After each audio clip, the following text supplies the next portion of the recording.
Sekalian, alhamdulillah kita bisa berkumpul kembali di acara kajian Islam Wijaya yang akan kita dengar kajian-kajian Islami dari para guru-guru kita, dan saat ini pada hari Ahad ini tanggal 9 Rajab 1442 Hijriah atau tanggal 21 Februari 2021, insya Allah kita akan mendengarkan kajian dari Bapak Ustadz Dr. Sufyan Baswedan MA. Beliau adalah doktor ilmu hadis dari Universitas Madinah. Jadi tentu pada kesempatan ini tentu sangat senang sekali kita bisa membahas kajian yang mungkin sangat penting bagi kita semua terkait dengan adab terhadap diri sendiri atau mujahadah, perang terhadap nafsu atau jiwa. Baik, sebelumnya mungkin saya buka dengan membaca doa Alhamdulillahirabbil alamin wassalatu wassalamu ala israfil anbiya'i wal mursalin wa ala alihi wa adab. Tentang kajian online ini diharapkan para peserta tetap memute-kan audio agar kita bisa mendengar, kita memberikan pembelajaran dengan baik, dan mohon para akhwat tetap menonaktifkan video, dan selama kajian berlangsung mohon disimak dan tidak sibuk sendiri. Ikat ilmu dengan catatan dan kita siapkan Al-Quran. Pertanyaan nanti para sejawat boleh lakukan secara langsung dan mungkin bisa raise hand, dan atau kalau memang tidak memungkinkan mungkin bisa diketik di kolom chat. Kita ikhlaskan niat kita untuk semata mencari ilmu agama dan mencari doa Allah Ta'ala, dan kita berdoa agar Allah Ta'ala memudahkan kita dalam memahami ilmu agama. Dan tentu kajian ini bukan hanya melalui link Zoom, tapi ditayangkan juga secara live streaming di channel YouTube Kajian Islam Pogijaya, dan kajian-kajian yang telah lalu juga bisa disimak kembali di channel YouTube. Dan silakan like dan subscribe channel YouTube Kajian Islam Pogijaya. Dan sekiranya ada rekan-rekan sejawat yang ingin memberikan infak untuk kajian ini, maka bisa ditransfer ke rekening bank Syariah Mandiri dengan nomor rekening 713-902-3484 atas nama Dr. Rina Fajarwati. Dan sekiranya rekan-rekan sudah melakukan transfer, mohon melakukan konfirmasi dengan Japri ke Dr. Rina Fajarwati di nomor telepon 0812 985 6818. Jadi mungkin tanpa berpanjang kata, saya juga tidak dapat memberikan sebuah pembuka karena saya juga masih dalam tahap belajar. Mungkin tanpa membuang waktu, kita berikan kesempatan pada guru kita kali ini, yaitu Dr. Sufyan Baswedan MA, untuk memberikan kajian pada topik terkait dengan mujahadah perang terhadap nafsu jiwa. Saya persilakan Pak Ustadz. Baik. Bismillahirrahmanirrahim. Assalamualaikum warahmatullahi wabarakatuh.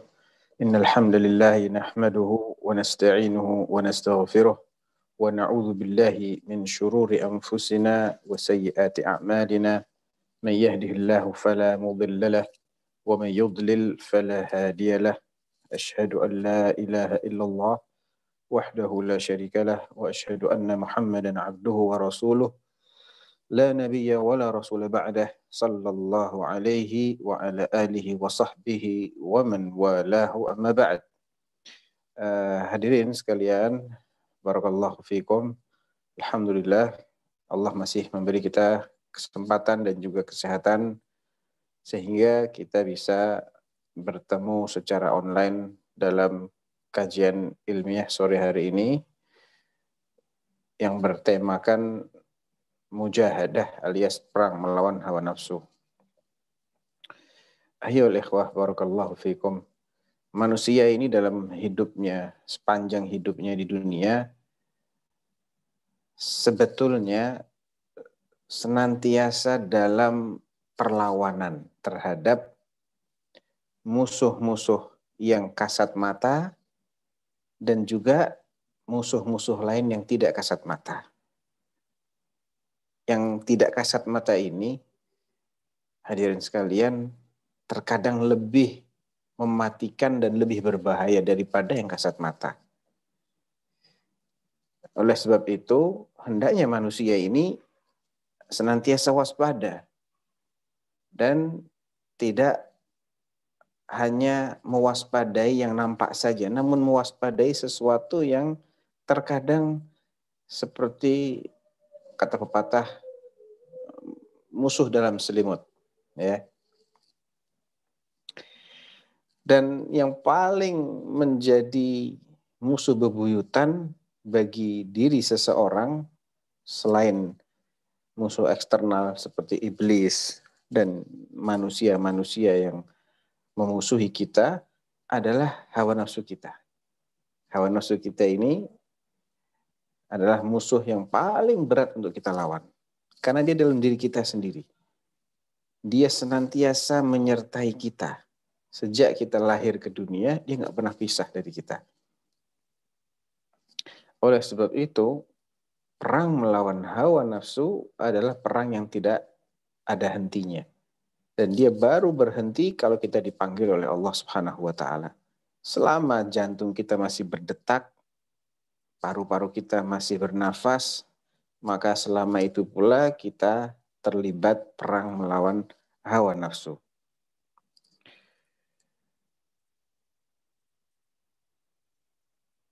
Nah, Allah Subhanahu wa Ta'ala menyifati kita ini sebagai orang yang memiliki nafsu, dan nafsunya ini punya banyak sifat. Mana yang dominan itu nanti yang akan mewarnai seseorang. Dan orang yang berjihad melawan hawa nafsunya, bersungguh-sungguh dia curahkan segenap daya upayanya, itu mendapatkan janji yang sangat manis dari Allah Subhanahu wa Ta'ala sebagaimana yang difirmankan dalam surah An-Nazi'at ayat 40. وَأَمَّا مَنْ خَافَ مَقَامَ رَبِّهِ وَنَهَى النَّفْسَ عَنِ الْهَوَى فَإِنَّ الْجَنَّةَ هِيَ الْمَأْوَى.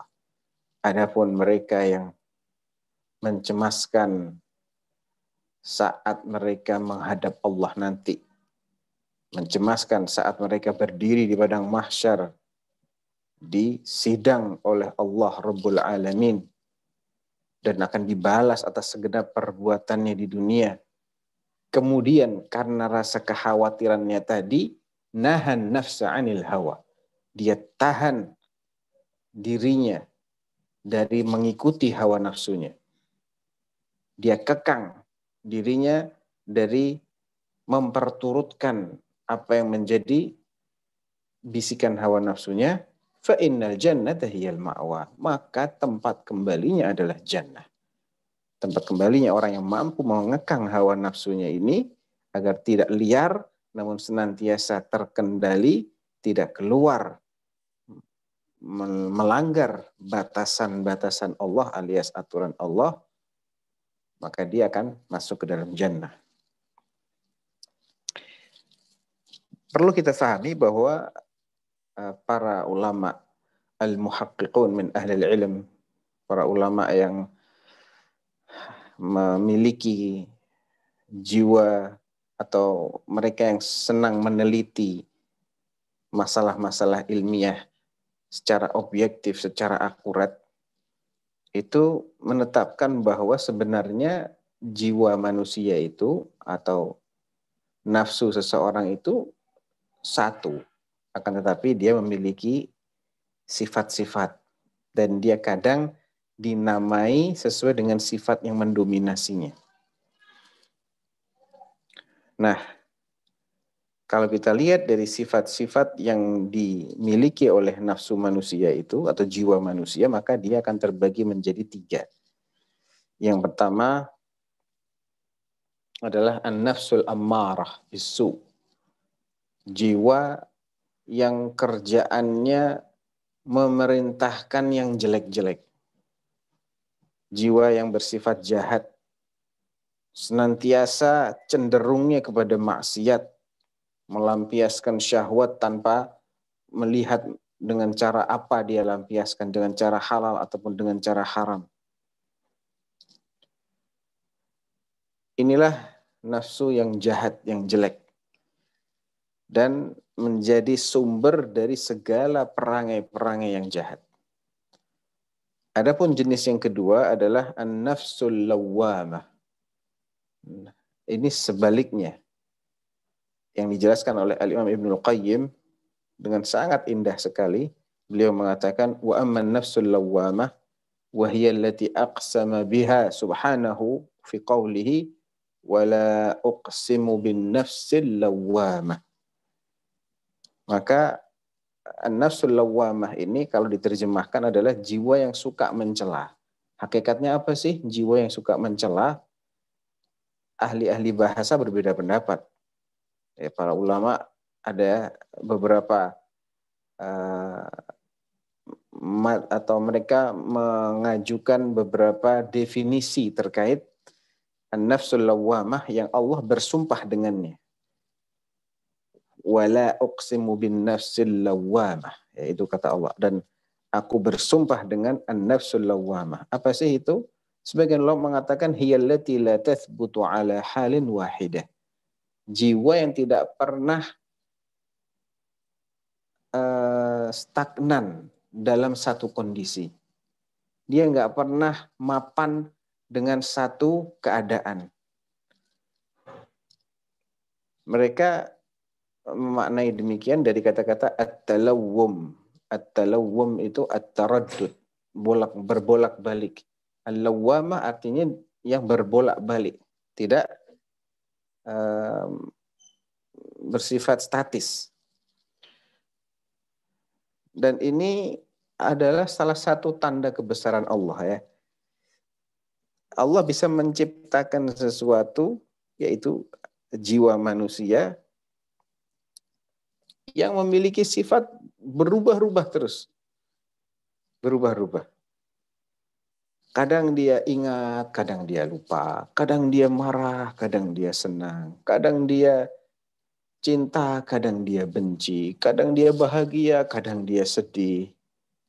Ya, kadang dia berambisi, kadang dia loyo. Subhanallah. Bisa berubah-ubah terus ini jiwa manusia itu.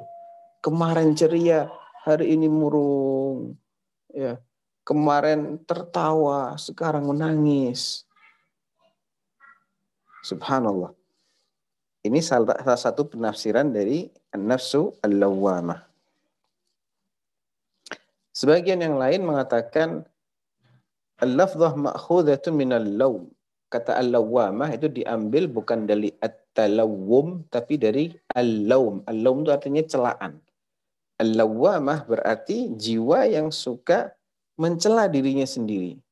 Sebagaimana yang dijelaskan oleh Imam Al-Hasan Al-Basri rahimahullah yang mengatakan innal mu'min la tarahu illa yalumu nafsahu daiman.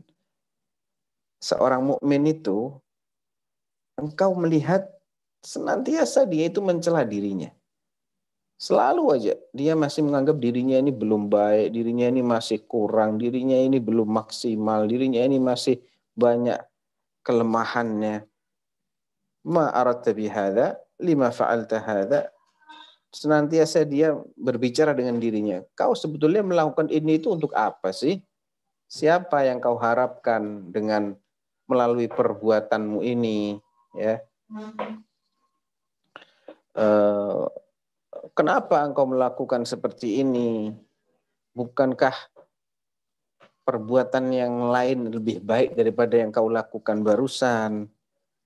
Selalu dia itu mempersalahkan dirinya. Ini penafsiran kedua tentang an-nafsu al-lawwamah. Penafsiran yang ketiga, an-nafsu al-lawwamah adalah jiwa seorang mukmin yang menyeret orangnya ke dalam dosa, kemudian setelah terjerumus dalam dosa, dia mencela. Dan celaan ini menunjukkan adanya keimanan. Jadi ketika seseorang itu habis berbuat dosa, dia merasa, kamu ini gimana sih? Sudah tahu ini perbuatan haram kok masih kamu lakukan juga. Ini berarti iman dia masih hidup. Ini masih masuk kategori an-nafsu al-lawwamah, ya. Nah, jiwa yang suka mencela. Ada lagi, walaupun celaannya itu dari sisi yang lain, ya. Kalau Imam Hasan al-Basri mengatakan celaan itu karena dia nggak pernah merasa puas. Ada yang mengatakan celaan itu karena dia yang menyeret manusia ke dalam dosa, sehingga dia pun akhirnya mencela. Kenapa engkau berbuat dosa? Ada lagi yang mengatakan celaan ini senantiasa dirasakan baik oleh orang yang baik maupun oleh orang yang jahat. Orang yang baik akan mencela dirinya, kenapa kamu kok hanya seperti ini amalmu? Kok nggak ditambah? Sedangkan orang yang berbuat maksiat, dia akan salahkan, kenapa kamu nggak tinggalkan maksiat ini? Kenapa kamu masih berbuat seperti ini? Nah, adapun pendapat yang atau jenis jiwa yang ketiga, tadi kan yang pertama al-ammarah bisu, yang kedua adalah al-lawwamah, dan yang ketiga adalah an-nafsul mutmainnah. Sebagaimana dalam surat Al-Fajr di akhir-akhirnya, ya ayyatuhan nafsul mutmainnah irji'i ila rabbiki radiyatan mardiyah fadkhuli fi ibadi wadkhuli jannati. Dijelaskan juga oleh Al-Imam Ibnu Qayyim rahimahullah, kenapa dia dikatakan jiwa yang mutmainnah, yang tenang.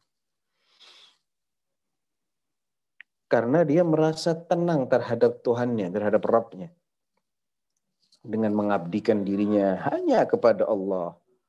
Dengan menghambakan dirinya, merendahkan dirinya serendah-rendahnya di hadapan Tuhannya, mencintai segala kebaikan Allah Subhanahu wa taala melalui segudang nikmat-nikmatnya, dan dia senantiasa kembalinya kepada Allah. Ada apa-apa dia mintanya sama Allah, dia bersimpuhnya kepada Allah, tawakalnya kepada Allah, sehingga dia memiliki sifat yang tenang, merasakan kedamaian. Ya. Jadi tumakninah atau ketenangan, perasaan nyaman dengan Allah Subhanahu wa taala itu adalah perasaan yang hakiki, yang benar-benar adanya. Apabila seseorang mewujudkan ubudiyahnya kepada Allah, maka dia akan merasakan ketenangan tadi. Dan ketenangan itu apabila jiwa ini mengingat Allah Subhanahu wa taala. Alladzina amanu wa tatma'innu qulubuhum bi dzikrillah, ala bi dzikrillahi tatma'innul qulub. Orang-orang yang beriman dan hati mereka tenang dengan mengingat Allah. Ingatlah, dengan mengingat Allah saja hati akan menjadi tenang. Ini klasifikasi dari jiwa. Al-ammarah bisu, al-lawwamah, dan al-mutmainnah. Sekarang bagaimana mujahadah terhadap nafsu yang memiliki tiga sifat ini? Cara kita menundukkannya bagaimana? Cara kita mengontrolnya, mengendalikannya agar dia tidak liar, diumbar begitu saja bagaimana? Al-Imam Ibnu Qayyim kembali menjelaskan bahwa jihadun nafsi atau mujahadatun nafs, perang melawan hawa nafsu itu ada 4 level. Ada 4 tingkatan. Yang pertama adalah dengan mendorong jiwa kita ini untuk thalabul ilm, untuk mencari ilmu. Kadang orang malas untuk belajar. Oh, harus dipaksa. Rasa malas ini kalau nggak dilawan, ya dia akan menguasai seseorang. Dan malasnya ini kadang akan berimbas kepada yang lain-lain. Malas yang paling bahaya itu adalah malas untuk belajar. Malas untuk mencari ilmu.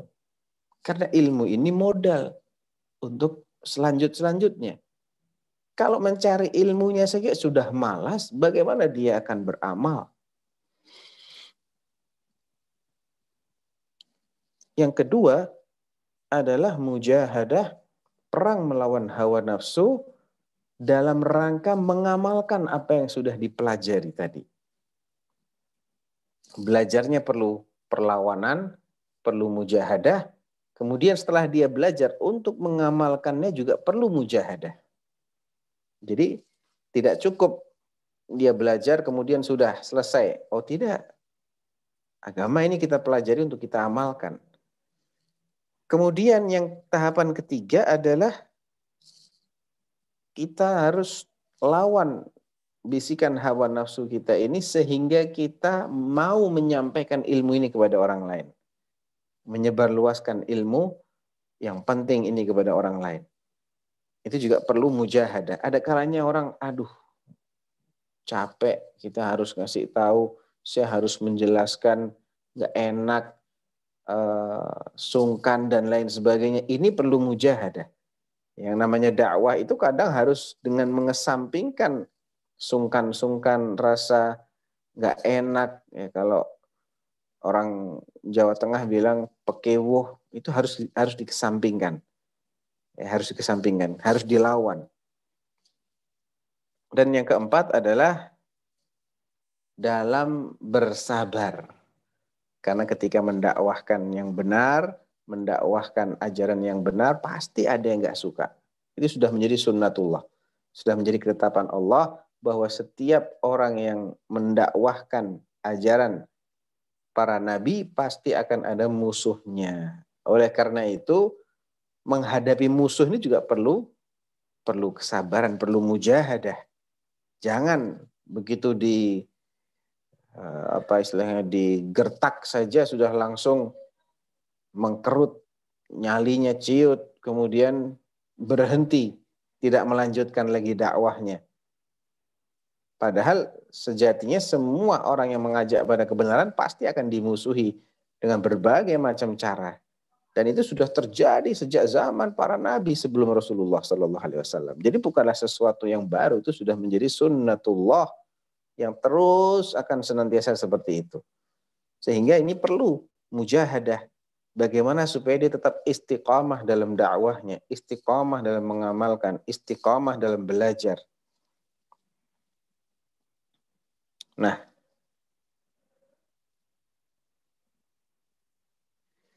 tentunya dalam jihad melawan hawa nafsu ini, kita harus siapkan peralatannya, senjatanya, dan amunisinya.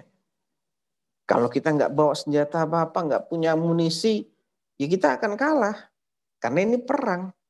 Nah, apa kira-kira persenjataan dan atau mungkin bahasa sekarangnya alutsistanya ya, alat utama sistem senjata yang perlu dimiliki oleh orang yang akan melawan hawa nafsunya ini?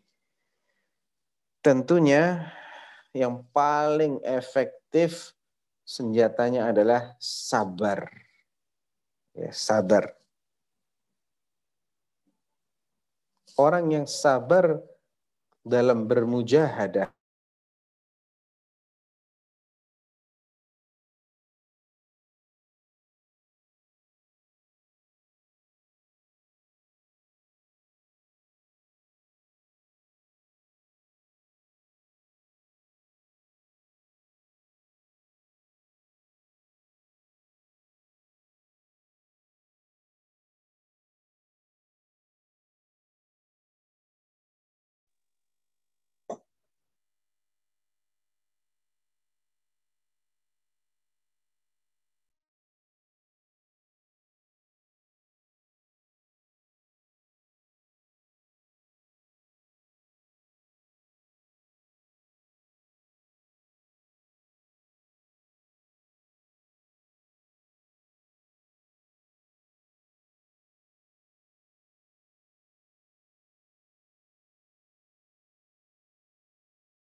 Suaranya hilang.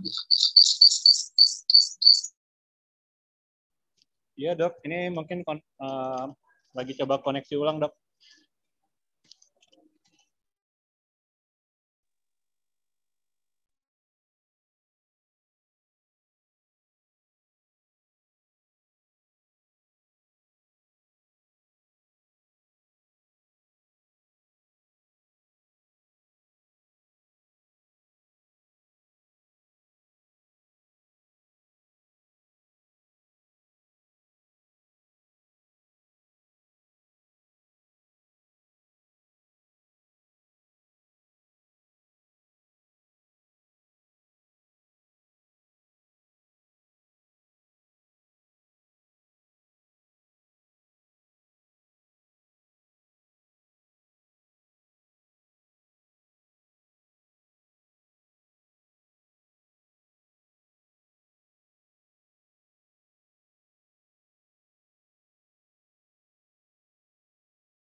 Tape cek. Ya, Maaf silakan terputus Pak. barusan. Iya, nggak apa-apa Pak Ustadz, silahkan dilanjutkan Pak. Tape. Jadi dalam melawan hawa nafsu itu kita perlu amunisi, perlu senjata. Dan senjata yang paling efektif adalah sabar. Karena tanpa adanya kesabaran, kita pasti akan dikuasai oleh hawa nafsu. Jadi hawa nafsu itu memang biasanya condong dengan keinginan karakter aslinya manusia. Manusia itu memiliki karakter asli zalim. Suka melakukan sesuatu yang terlarang. Innal insana la zalumun kafar. Sesungguhnya manusia itu sangat zalim dan sangat ingkar. Nah, hawa nafsu itu biasanya arahnya ke sana. Sehingga pada dasarnya orang itu lebih punya kecenderungan untuk memperturutkan hawa nafsu. Nah, untuk supaya tidak memperturutkan, dia harus sabar, dia harus rem keinginannya ini, syahwatnya ini, supaya tidak sampai terlampiaskan dengan cara yang dilarang. Dan hendaknya kita paham hakikat dari jannah dan neraka, sebagaimana yang disabdakan oleh Nabi SAW, huffatil jannatu bil makarih wa huffatin naru bis syahawat. Surga Allah itu dikelilingi oleh hal-hal yang tidak mengenakan. Artinya, untuk masuk ke sana itu kita harus menghadapi berbagai hal yang tidak mengenakan. Sedangkan neraka sebaliknya, dikelilingi dengan syahwat, dengan selera, sesuatu yang menggiurkan syahwat manusia. Nabi SAW juga bersabda tentang jannah. Ketika Allah telah menciptakan jannah, Allah berfirman kepada Jibril, "Ya Jibril, idhab fanzur ilaiha." Hai Jibril, pergi, tengoklah jannah itu. Lihatlah jannah yang telah aku ciptakan. Dia pun pergi. Fadhahaba fanadhara ilaiha wa ila ma a'addallahu li ahliha fiha. dia saksikan, dia amati keindahan jannahnya Allah dan apa yang Allah siapkan bagi para penghuninya nanti. Apa yang sudah Allah siapkan bagi mereka yang akan masuk jannah nanti. Setelah Jibril melihat itu semua, dia kembali lapor kepada Allah. Faqala ay rabbi wa izzatika la yasma'u biha ahadun illa dakhalaha. Demi Allah, wahai Tuhanku, demi kemuliaanmu, saya yakin siapapun yang mendengar tentang kenikmatan jannah, keindahannya, dia pasti akan masuk ke sana. Artinya dia akan berlomba-lomba untuk memasukinya. Thumma haffaha bil makarih. Setelah mendengar responnya Jibril, Allah pagari jannah itu. Dikelilingi dengan berbagai macam hal yang tidak mengenakan. Kemudian Allah katakan lagi kepada Jibril, "Ya Jibril, idhab fanzur ilaiha." Sekarang kau tengok lagi nih jannah. Kau lihat lagi jannah. Pergi lagi Jibril. Dilihat kembali jannah itu. Setelah dilihat lagi, pulang lagi dia lapor kepada Allah Subhanahu wa taala dan dia katakan, "Ai Rabbi wa izzatika, laqad khasyitu alla yadkhulaha ahadun." Saya benar-benar khawatir nih ya Allah. Jangan-jangan nggak ada yang masuk jannah. Karena dia dikelilingi oleh berbagai hal yang tidak enak. Nah, kemudian Allah ciptakan neraka. Selesai Allah ciptakan neraka, Allah perintahkan Jibril untuk menengok neraka. Idhab fanzur ilaiha. Datanglah Jibril, dia lihat neraka. Dia datang lapor lagi, ya ay Rabbi wa izzatika la yasma'u biha ahadun fayadkhuluha. Demi kemuliaanmu, demi keperkasaanmu, saya yakin kalau ada orang yang diceritakan tentang neraka, saya yakin orang nggak akan pada masuk ke sana. Saking ngerinya neraka. Kemudian Allah kelilingi neraka itu dengan berbagai macam keplesiran dan kelezatan dengan syahwat. Setelah itu Allah perintahkan lagi Jibril untuk menengok neraka. Ayo, lihat lagi sekarang. Jibril lihat ke sana, disaksikan, cepat-cepat dia kembali dan dia bersumpah, "Ay Rabbi wa izzatika laqad khasyitu alla yabqa ahadun illa dakhalaha." Saya jadi takut nih ya Allah, jangan-jangan nggak ada lagi orang yang tersisa, melainkan dia akan masuk ke sana karena dikelilingi oleh berbagai macam hal yang menyenangkan. Ya. Hadis ini diriwayatkan oleh Imam Abu Dawud dan yang lainnya. Nah, intinya hadirin sekalian, orang yang ingin masuk jannah, dia harus sabar dalam melewati berbagai rintangan-rintangan yang tidak mengenakan tadi. Di dunia ini. Sabarnya cuma di sini kok. Kalau di sana itu sudah nggak perlu lagi sabar-sabar. Asalkan di sini sabar, sampai detik terakhir dari hayat kita sabar, kita istiqomah, sudah setelah itu tidak ada lagi yang perlu diperjuangkan. Tinggal memetik hasil. Nah, itu kunci utama. Kita harus sabar dalam melewati berbagai macam rintangan agar kita bisa mencapai jannah yang telah disiapkan oleh Allah Subhanahu wa taala. Baik.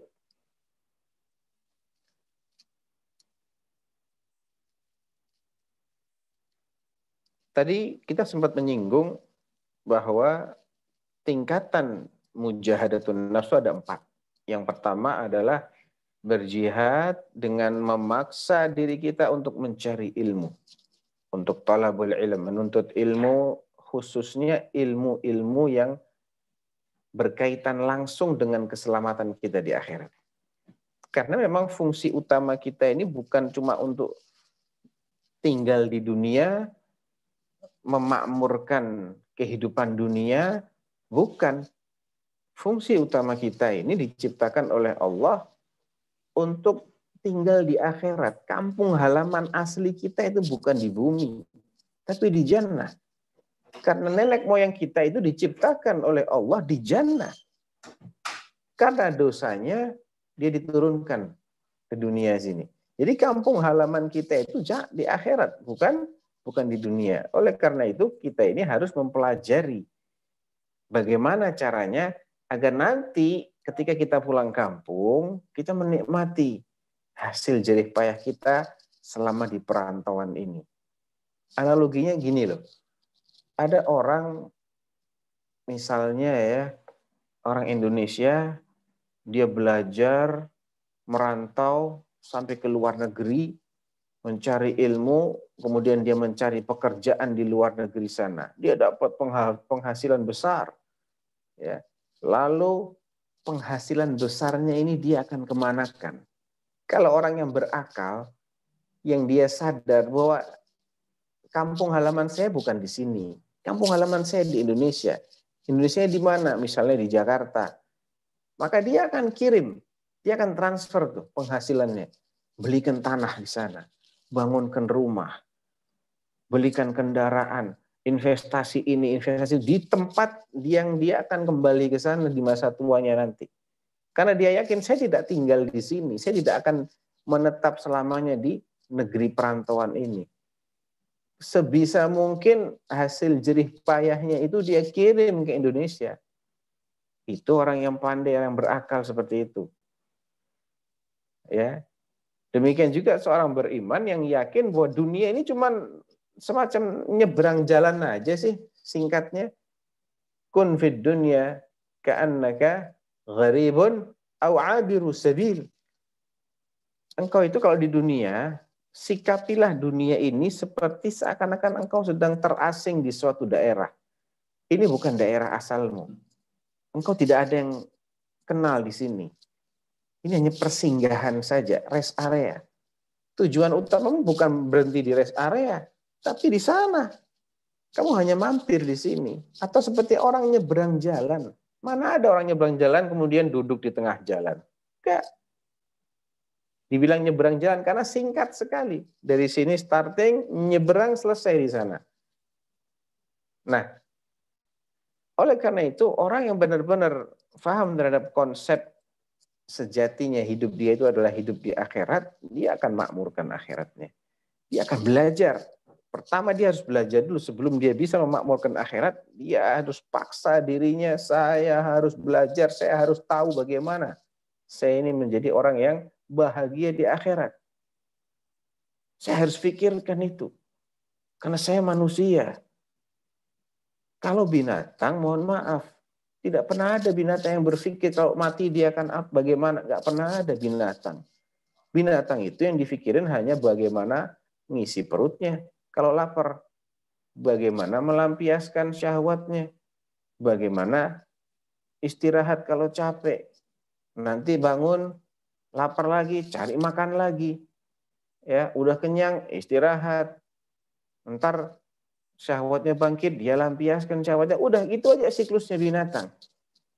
Makanya orang yang tidak pernah memikirkan kecuali seperti itu sama dengan binatang, bahkan lebih parah. Allah katakan apa? Innal ladzina kafaru yatamatta'un wa ya'kulun kama ta'kulul an'am wan naru maswal lahum. Sungguhnya orang-orang yang kafir itu bersenang-senang dan menikmati berbagai macam makanan sebagaimana binatang itu makan. Wan naru maswal lahum. Dan nerakalah tempat tinggal mereka. Jadi manusia ini harusnya dia berpikir, saya ini manusia. Saya harus berbeda dong konsep pemikiran saya dengan pemikiran binatang. Agar berbeda, jadilah engkau makhluk akhirat. Bagaimana engkau memakmurkan akhirat? Langkah yang pertama adalah belajar. Dan belajar ini perlu jihad, perlu mujahadah, perlu pemaksaan, penundukan terhadap sikap malas, sikap nanti aja, sudah pernah, jauh majelisnya. Ini harus dilawan.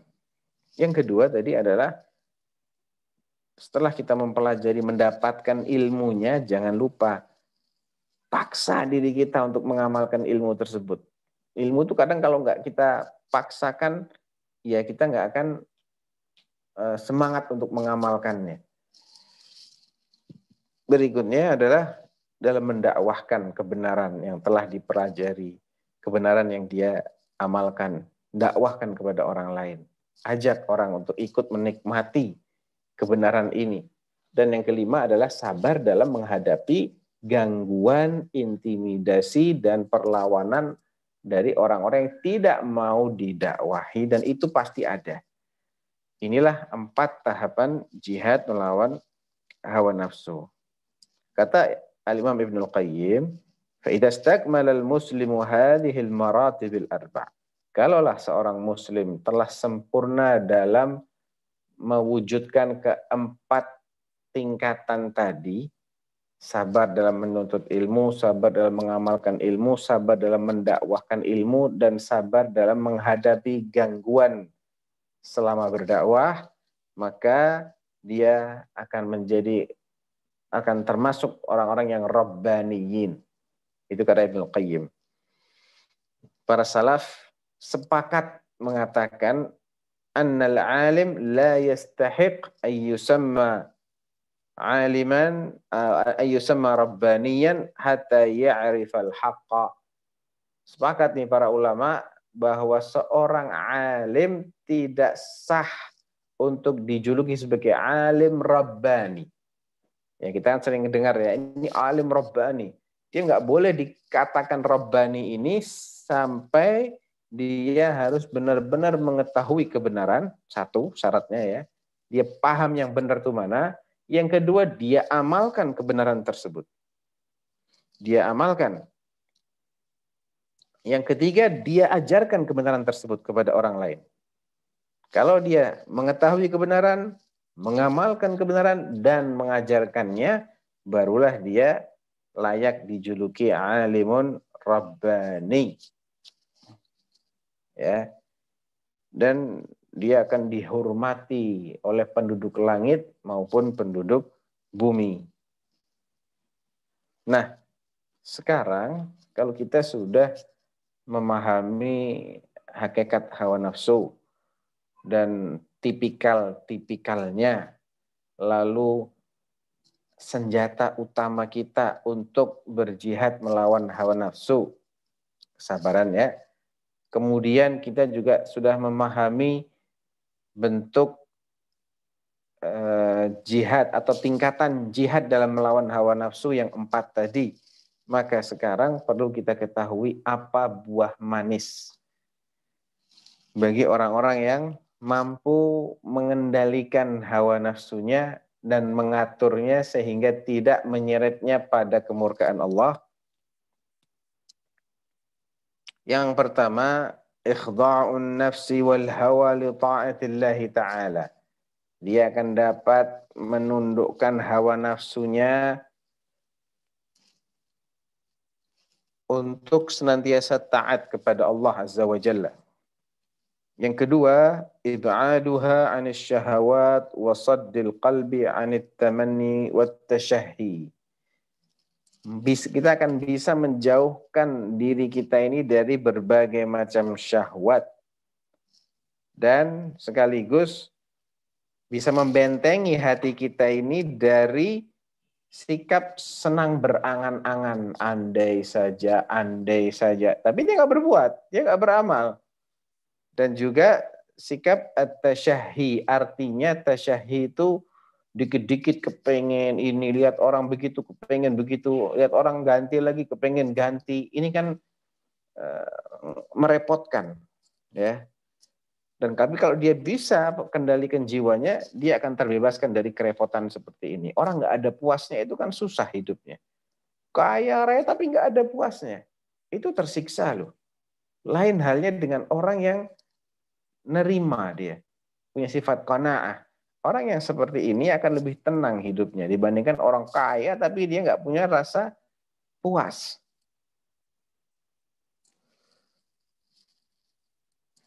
Kemudian ta'awudus sabri 'inda syada'id 'ala ta'at wa 'anil ma'asi. Hati kita ini akan terbiasa untuk sabar dalam menghadapi berbagai musibah, sabar dalam istiqomah taat kepada Allah, melaksanakan perintah-perintah, dan sabar dalam menjauhi hal-hal yang dilarang oleh Allah. Buah yang keempat dari sifat mujahadah ini adalah tariqun qawimun yuwassil ila ridwanillahi ta'ala wal jannah. Ini adalah jalan yang lurus yang akan mengantarkan kita menuju ridha Allah dan juga menuju jannahnya. Demikian pula dengan mujahadah ini, pengaruh buruk bisikan syaitan dan juga pengaruh buruk syahwat itu bisa terkendali. Bisa terkendali.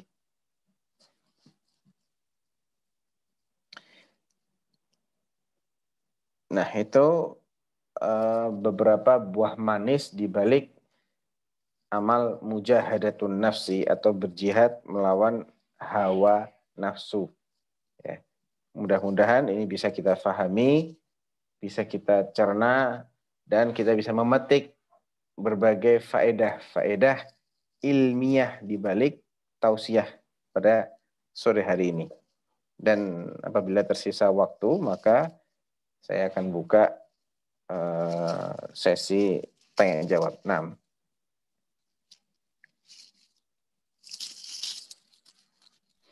Saya kembalikan ke moderator. Terima kasih atas tausiahnya, Pak Ustadz. Sangat menarik. Banyak catatan yang bisa kita temukan dalam tausiah kita pada hari ini. Ingin membuka kesempatan pada para rekan sejawat yang kebetulan mengikuti acara tausiah pada sore hari ini. Barangkali ada yang ingin bertanya atau memberikan komentar pada Pak Ustadz.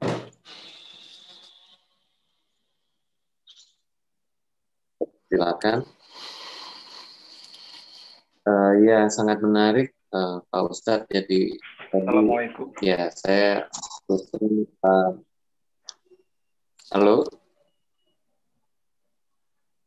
Halo. Oh iya, ini ada pertanyaan dari. Waalaikumsalam warahmatullahi.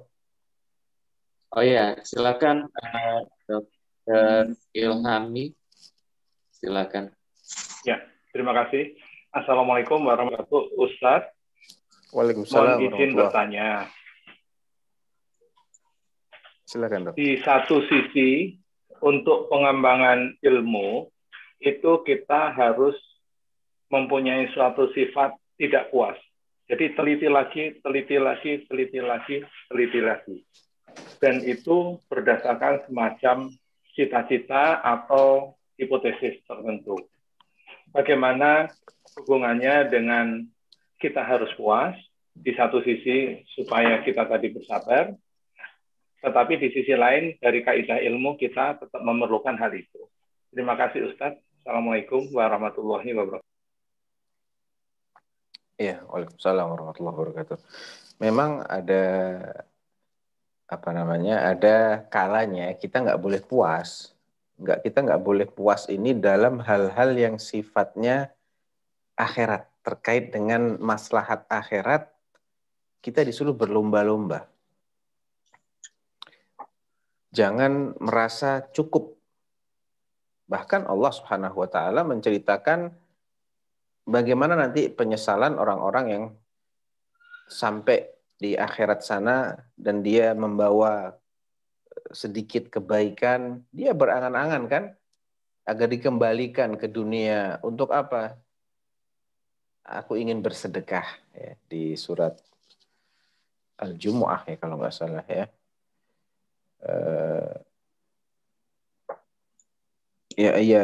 Apa namanya? Laula akhartani ila ajalin qaribin fa asaddaqa wa akun minas salihin. Ya Allah, andailah engkau bisa menunda sedikit saja ajalku.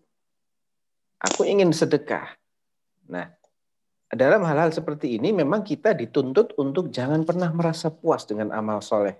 Karena apa? Pertama, kita nggak tahu kok amal soleh kita ini diterima apa enggak. Yang kita tahu adalah hukum duniawinya. Oke, sholat ini sudah dilaksanakan lengkap dengan syarat-syarat sahnya, kemudian rukun-rukun sholatnya, dan selama sholat itu dilakukan tidak terjadi hal-hal yang membatalkan sholat, tidak kentut, tidak kencing, dan lain-lain. Kita hanya bisa menilai berdasarkan ini kan. Tapi apakah Allah menerima sholat kita? Allah memberikan pahala di akhirat nanti dan kita bisa menikmati? Kan kita nggak tahu. Yang kedua, boleh jadi seseorang itu amal solehnya ini terhapus karena salah satu kesalahan yang dia lakukan. Entah itu dosa-dosa yang sifatnya membatalkan semua amalan seperti dosa syirik atau dosa yang sederajat dengannya, atau dosa-dosa tertentu yang di bawah itu. Kezaliman terhadap sesama manusia. Itu bisa menjadikan seseorang bangkrut di akhirat. Oleh karena itu tidak ada alasan yang logis maupun alasan yang syar'i seseorang itu merasa puas dengan amal ibadah dia. Nah, tapi kalau kaitannya dengan urusan dunia, kita ini jangan pernah memperturutkan keinginan, karena keinginan kita nggak akan ada batasnya. Kita justru diperintahkan untuk bersikap zuhud kepada dunia. Karena apa? Dunia ini kenikmatan semu, menipu. Bagaimana dengan ilmu pengetahuan? Nah, ilmu pengetahuan terbagi menjadi dua. Ada ilmu-ilmu eksak, ada ilmu-ilmu non-eksak. Kalau ilmu eksak, hasilnya sudah pasti, ya sudah. Tapi kalau ilmu yang sifatnya perlu penelitian lebih lanjut, coba kita perhatikan sejauh mana manfaat ilmu yang kita pelajari ini untuk diri kita di dunia, kalau itu ilmu dunia, dan bagaimana manfaatnya di akhirat. Kalau memang dia bisa membawa manfaat bagi dunia kita, silahkan pelajari, silahkan kuasai. Tapi jangan sampai itu melalaikan kita dari tugas utama kita. Tugas utama kita adalah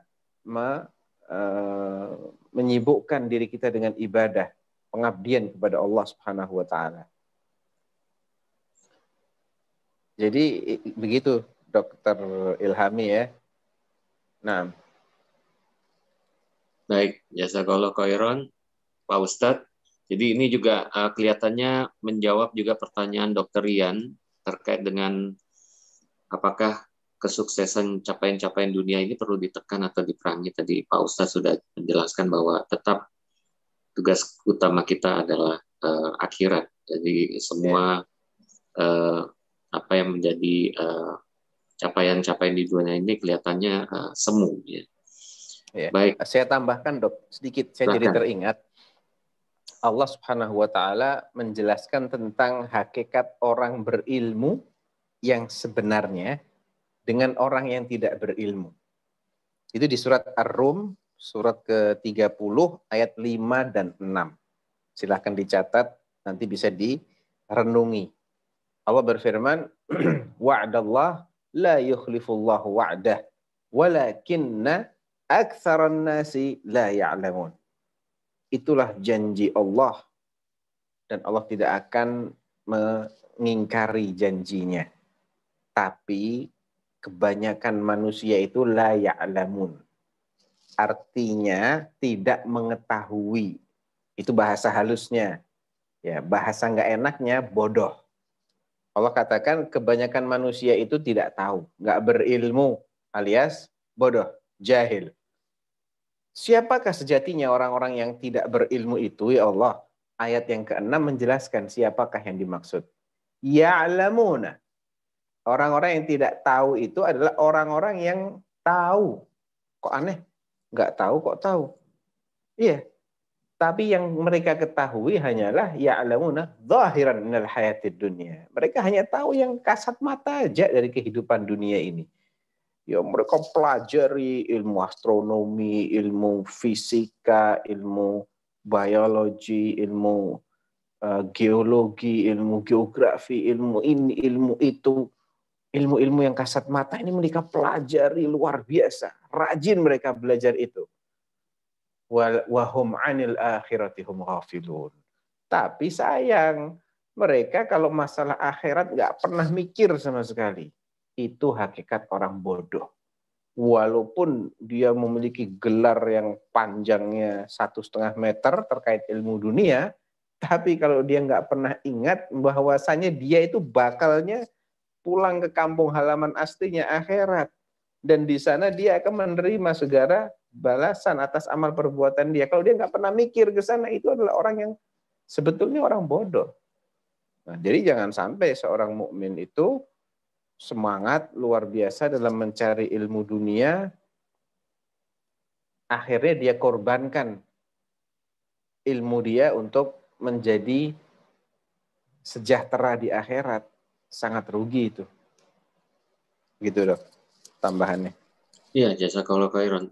Pak Ustadz, ini benar-benar semakin katakanlah meningkatkan pemahaman kita begitu pentingnya tujuan kita yang sebenarnya, bahwa akhirat adalah merupakan akhir dari tujuan hidup kita di dunia. Jadi, baik, kita ke pertanyaan selanjutnya, Pak Ustadz. Jadi ini dari Umi Rizik. Jadi ini bertanya bagaimana supaya bisa istiqomah dalam bersabar dan terus bersabar. Mungkin orang selalu bilang sabar itu mudah, tapi mungkin menjalankannya itu yang seringkali sulit. Nah, bagaimana kira-kira sampai? Ya, memang sabar itu kan rukunnya 3 ya. Ini dijelaskan juga oleh Imam Ibnu Qayyim dalam muqaddimah kitab beliau Al-Wabilus Sayyib, bahwa rukun sabar. Rukun itu artinya apa sih? Rukun itu yang menyusun sesuatu. Unsur-unsur yang harus ada, harus diwujudkan kalau kita ingin mendapatkan sesuatu. Itulah yang dimaksud dengan rukun. Rukun sabar 3. Habsu al-lisan anit tasakhuti ala aqdarillah. Menahan lisan dari ucapan-ucapan yang intinya dia itu nggak terima dengan takdirnya Allah. Dia nggak terima dengan ketetapan Allah. Dia caci maki, dia kenapa sih kok saya yang dapat musibah? Kan saya ini udah baik, saya sudah sholat, saya sudah puasa, saya sudah ini, saya sudah itu. Itu si fulan yang nggak pernah sholat malah nggak kena musibah. Nggak boleh itu kata-kata itu. Ya. Yang kedua, hatinya juga dikontrol. Mungkin lisan tidak marah, tapi hati dia dongkol, nggak terima ini. Dia merasa dirinya nggak berhak mendapatkan ujian seperti ini. Dia menganggap ini ujian ini zalim ini. Na'udzubillah. Na'udzubillah, summa na'udzubillah. Jadi harus ditahan ini hati kita. Sedih boleh. Nangis boleh. Meratap nggak boleh. Meraung-raung. Nampari pipi sendiri kayak orang jahiliyah dulu. Atau merobek kerah bajunya. Atau teriak-teriak. Mungkin sekarang gebrak meja, banting pintu, nyumpah-nyumpah. Ini nggak boleh ini. Wajar, nggak apa-apa. Nabi pun nangis. Nabi juga sedih berpisah dengan anaknya Ibrahim yang meninggal umur 3 tahun. Sedih berpisah dengan sahabat-sahabatnya, dengan pamannya Hamzah, dengan istrinya tercinta Khadijah, dengan putri-putrinya Zainab, Ruqayyah, Ummu Kulsum. Sedih. Tapi beliau tidak mengucapkan kecuali hal-hal yang diridhai oleh Allah.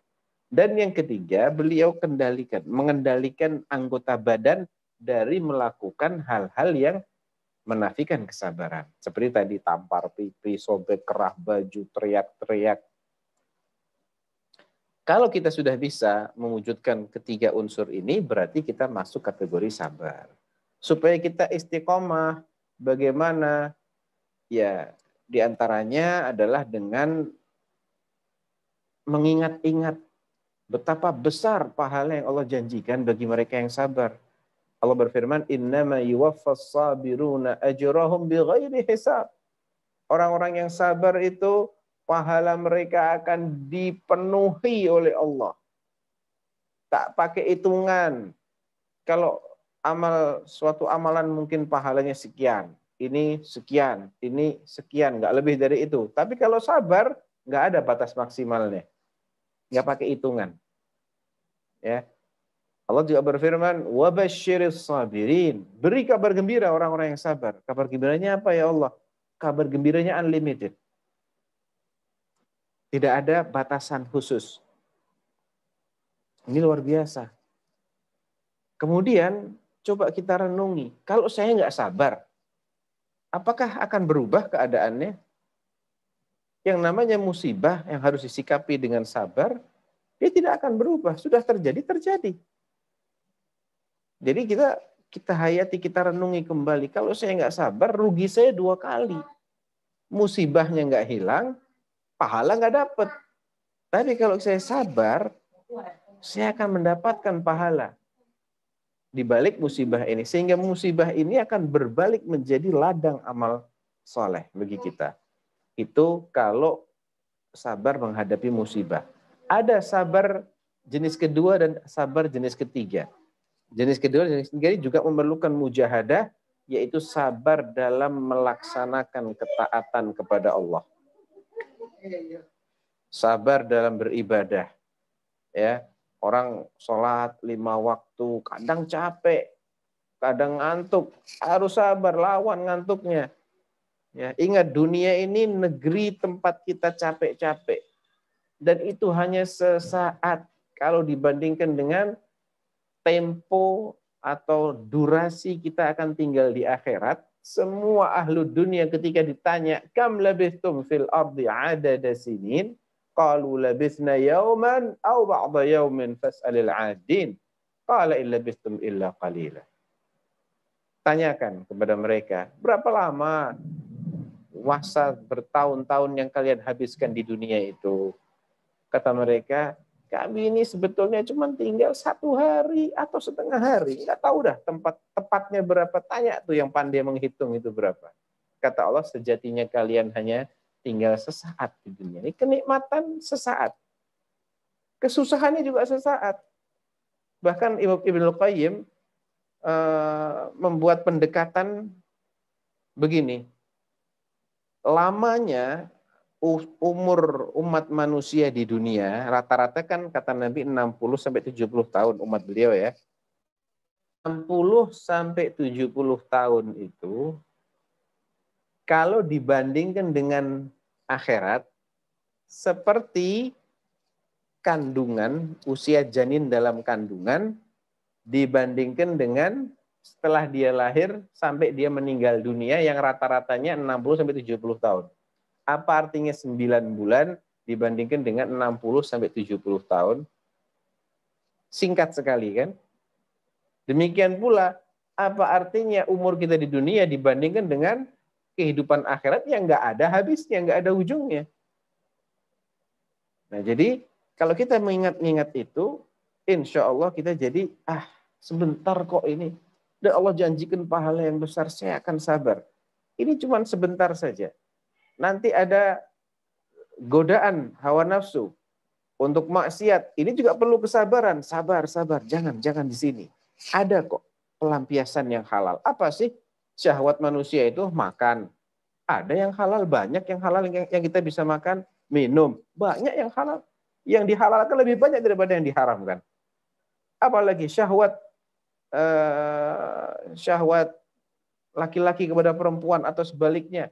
Dengan cara yang halal bisa. Bahkan Islam memberikan kesempatan, 1 nggak cukup, boleh lagi. Sampai 2, 3, 4. Kurang apa? Masih mau zina, masih mau pacaran, masih mau yang haram. Yang halal ini sudah dibuka lebar sama Allah. Sabar, jauhin yang haram itu. Itu cuma sesaat nikmatnya, tapi nyeselnya lama. Jadi kita perlu memang mengingat-ingat konsep ini ya. Sebentar saja kok kita ini sabar di sini. Selama apapun nggak ada nilainya dibandingkan dengan akhirat nanti. Nah, Allahumma sholli ala Muhammad. Di sini lagi hujan lebat ini, mungkin koneksinya agak terganggu ya. Jelas nggak suara saya, Dok?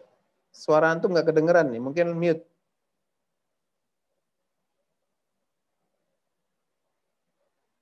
Cek. Nggak kedengeran dok suaranya. Coba mikrofonnya Ustaz kedengaran dok kalau Ustaz. Ustaz kedengaran dok kalau Ustaz. Iya. Ini kedengaran cuman agak terputus-putus karena mungkin hujan lebat di tempat saya, jadi kurang bagus. Halo. Silakan. Ada pertanyaan berikut? Apakah Halo. suara saya terdengar?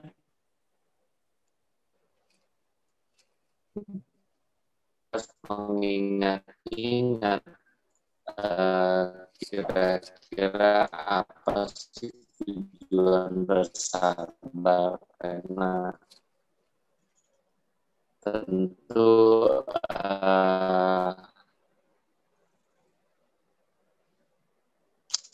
katakanlah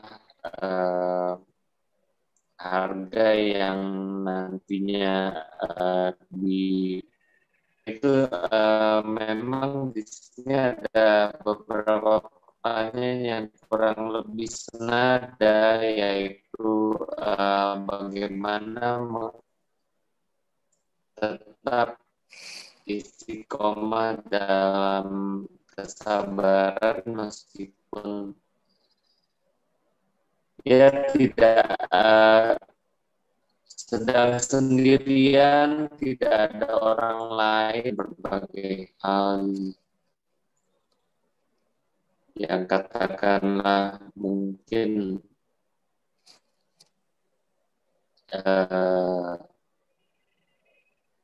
dapat menjadi masalah.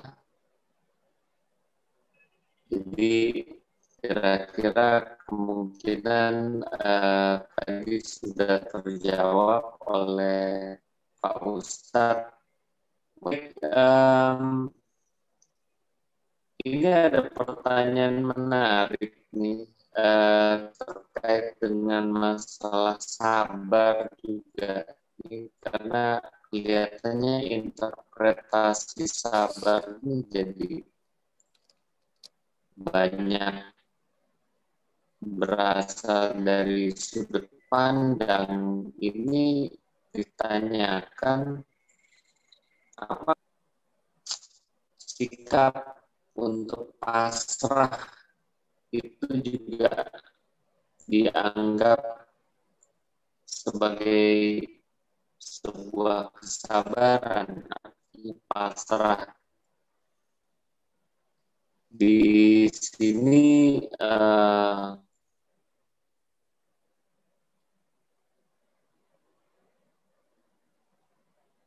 Gimana Pak?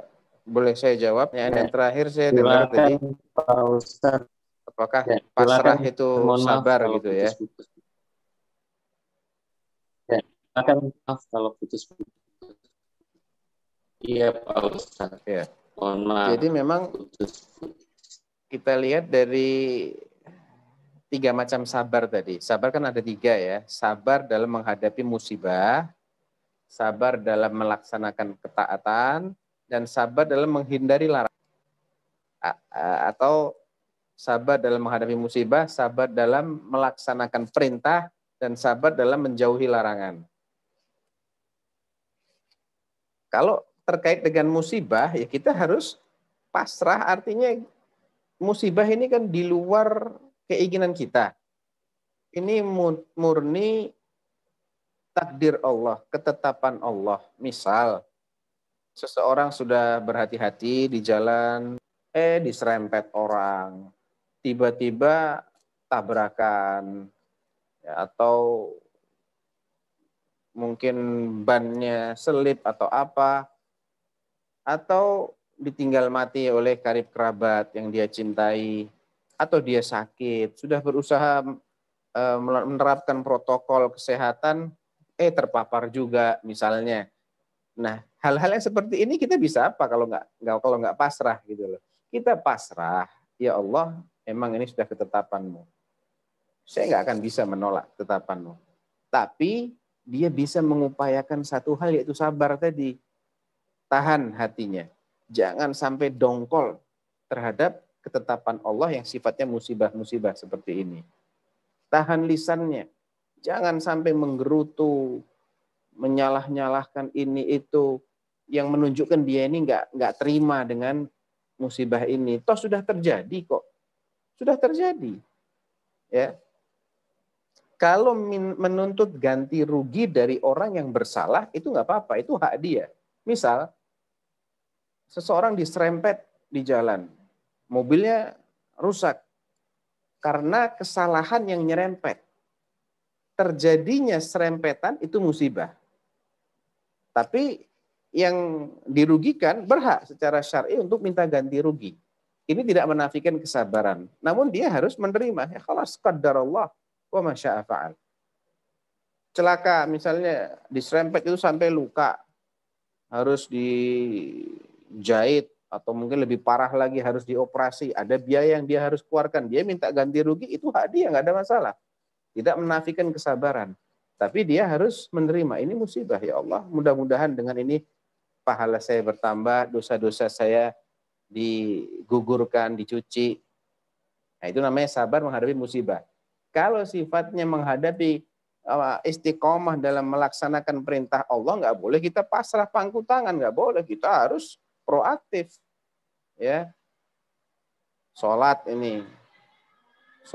harus nunggu masuknya waktu sholat, kemudian bacaan-bacaannya satu persatu dibaca sesuai urutan, gerakannya begitu, rokaat pertama, rokaat kedua, ketiga, keempat. Ini kan perlu kesabaran. Nggak bisa dia mau cepet-cepet, aduh deh, zuhurnya 2 rakaat aja deh, saya banyak kesibukan. Nggak bisa, dia harus sabar, 4 rakaat. Puasa Ramadan, ntar yang insya Allah kita dipanjangkan umurnya oleh Allah, kita bisa puasa. Ya kalau belum datang waktu berbuka, sabar. Tahan, lapar, ya sudah bismillah, tahan. Tawakal. Begitu. Demikian pula sabar dalam menjauhi larangan Allah. Itu nggak bisa dengan pasrahan, nggak bisa. Dia harus mujahadah, dia harus paksa diri dia untuk pokoknya insya Allah selagi ini yang diharamkan oleh Allah pasti ada kemaslahatan besar di balik itu. Saya akan sabar deh.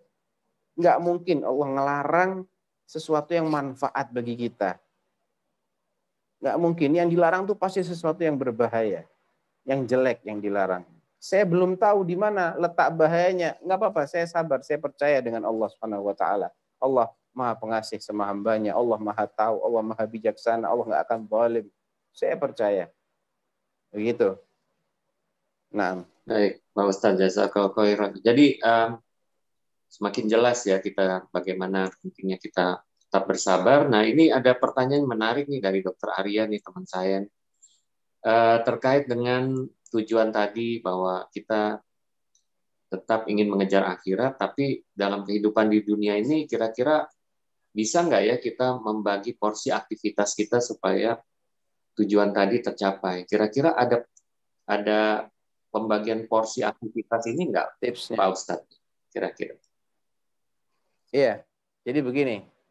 Allah Subhanahu wa taala juga menyuruh kita untuk tidak melupakan maslahat duniawi kita. Karena yang namanya hidup di dunia ini, ya ada hal-hal yang kita nggak bisa tinggalkan. Oke lah, kita diciptakan di dunia ini bukan untuk mengejar dunia, tapi untuk mengejar akhirat. Cara kita mengejar akhirat kan kita dengan ibadah toh. Cara ibadah dengan melaksanakan perintahnya Allah dan menjauhi larangannya Allah. Untuk bisa seperti itu kita harus sehat badan kita. Kita harus punya kekuatan fisik untuk tetap sholat, puasa, birrul walidain, berdakwah, ini itu. Kita perlu berkeluarga. Agar apa? Agar kita memiliki keturunan yang soleh dan soleha yang mendoakan kita setelah kita mati. Kita ingin pahala kita tetap mengalir nih. Bagaimana? Allah membuka peluang-peluang. Ajar. Belajar kan butuh biaya. Apa selain itu? Sedekah jariah. Nah, saya mau sedekah kalau saya nggak punya harta berlebih. Untuk makan aja kurang, gimana saya mau sedekah? Yang ketiga, anak soleh yang mendoakan. Kalau saya nggak nikah, saya nggak berkeluarga, gimana saya mau punya anak soleh? Nah, untuk ini semua, untuk bisa merealisasikan maslahat akhirat, kita perlu dunia. Tapi pada kadar yang sedikit saja, secukupnya saja. Jangan berlebihan. Nah, kalau berlebihan itu nanti kita harus kena macam-macam konsekuensinya. Akhirnya lupa sama tujuan semula kita. Nah, selagi itu dalam tahap yang tidak berlebihan, maka itu baik. Ya. Kita mengejar dunia agar kita tetap bisa bertahan hidup dan sehat supaya semangat ibadah. Saya harus punya kecukupan, saya harus punya penghasilan yang halal, yang bisa mencukupi saya, supaya saya nggak ngemis-ngemis, supaya saya nggak tergiur dengan yang haram. Itu bagus, itu akan menjadi ibadah. Kerja Anda, belajar Anda, semuanya akan bernilai ibadah. Kalau itu Anda niatkan untuk mendapatkan ridhonya Allah. Makan minum Anda, tidur Anda, berhubungan Anda dengan pasangan Anda, itu semua akan bernilai ibadah hanya dengan menghadirkan niat yang baik. Niat yang baik itu apa? Allah Subhanahu wa taala kan perintahkan kita untuk makan dan minum kan? Wa kulu washrabu wa la tusrifu. Makan dah, minumlah, jangan berlebihan. Artinya makan dan minum itu bisa bernilai ibadah. Kalau kita ini kan saya mau taatin perintah Allah. Allah suruh saya makan, Allah suruh saya minum, tapi jangan berlebihan. Saya akan bismillah, saya akan laksanakan perintah Allah. Makannya dapat pahala, makannya ibadah. Minumnya juga ibadah. Allah perintahkan kita untuk memiliki keturunan yang baik. Melalui hadis Nabi, tazawwajul wadud, al-walud. Aku akan nikahilah wanita-wanita yang sangat besar cintanya sama suami dan subur rahimnya. Aku akan banggakan jumlah banyaknya umatku. Kita memiliki banyak anak, niatnya melaksanakan perintah Nabi, dapat pahala. Kita menafkahi keluarga dengan niat sedekah sebagaimana yang dituntunkan oleh Nabi, innaka la tunfikun nafaqatan tabtaghi biha wajhallah illa ujirta 'alaiha hatta luqmata allati taj'aluha fi imra'atik. Sabda Nabi kepada sahabat Sa'ad bin Abi Waqqas, "Hai Sa'ad, semua nafkah yang kau keluarkan dalam rangka mencari keridhaan Allah, kau akan dapat pahalanya. Termasuk suapan makanan yang kau letakkan di mulut istrimu. Orang kerja, niatnya apa? Saya mau nafkahi keluarga saya. Wallahi dia sedekah. Tiap hari dia dihitung sedekah. Dan sedekahnya afdol, paling afdol. Jadi tinggal masalah bagaimana kita mengatur niat kita. Insya Allah semua gerak-gerik kita yang pada dasarnya hanyalah aktivitas rutinitas biasa, bisa bernilai ibadah. Tapi memang itu nggak gampang. Itu perlu konsentrasi. Jarang orang yang bisa nginget-nginget terus. Seringkali itu kita lupa menghadirkan niat. Tidur aja jarang orang niatnya tidur, saya mau ibadah ini. Saya mau memberikan hak tubuh saya. Karena Nabi ngajarin kita, jangan dihabiskan waktu malam untuk sholat. Anda juga perlu tidur. Tubuhmu perlu istirahat. Jadi kalau dia menidurkan dirinya, sekedar karena ngantuk, nggak dapat apa-apa. Dosa nggak ada, pahala nggak ada. 0. Tapi kalau dia niatkan tidur, saya mau tidur nih, ngapain ya saya tidur ya? Cuman ngantuk, nggak. Saya ingin berikan hak tubuh saya untuk istirahat. Selama tidur 8 jam dia berpahala. Nah. Baik Pak Ustadz, terima kasih atas jawabannya yang semakin menginspirasi kita terkait dengan bersabar ini. Baik, apakah dari rekan sejawat masih ada yang ingin bertanya?